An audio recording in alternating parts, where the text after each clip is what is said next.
This morning, as is the first day of school for students at 9 Mile Falls, the area was impacted by the recent Spokane area fires. KREM 2's Regan Gallo is live for us this morning. Good morning, Regan. Is there anything students need to know as they head back to school? Good morning.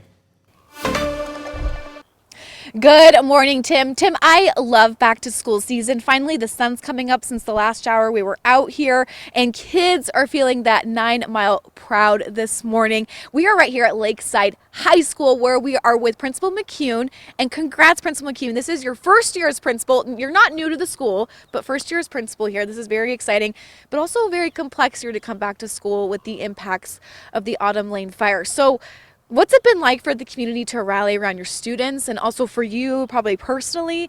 And what do you want back to school to look like today for everyone heading back to the classroom? Yeah, thanks. Thanks for being here. I think adversity brings out the best in people and shows what people are really about. And this community showed up in a big way. I think this community is full of people with resiliency, hope, courage, strength. And we just showed up and rallied for each other. I mean, we had Mercy Chefs here. We packed over 7,200 meals.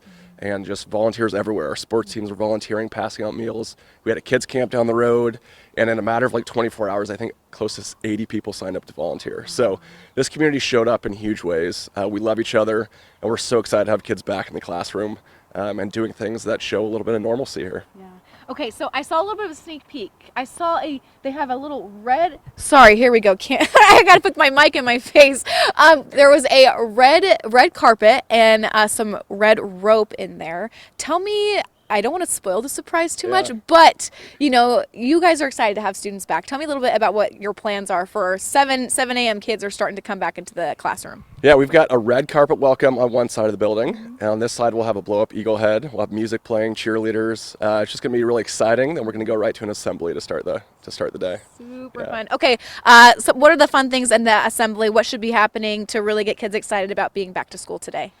I think we've got some walk-up songs for teachers, and then we're going to play some Hungry Hippos. Love it. I'm apparently playing Hungry Hippos, so we'll see how that goes. And then, just hopefully build some energy and momentum going into the year. Yeah.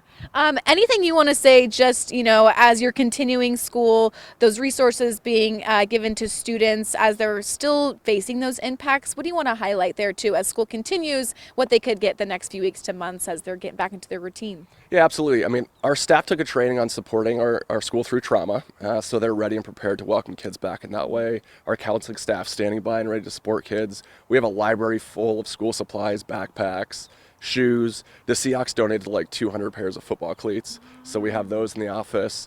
We've got packs of food for families, so we're ready and prepared to continue to help families as they need it. Perfect. Well, thank you so much, Principal McCune. Okay, I got my mic actually in my face. So anyways, we're going to talk to Principal McCune one more time this morning as kids get ready to go back to school, as they're getting probably their outfits or they're having their breakfast right now. But anyways, for now, we're at Lakeside High School. Regan Gallo, KREM 2 News, Tim and Jenny, back to the studio.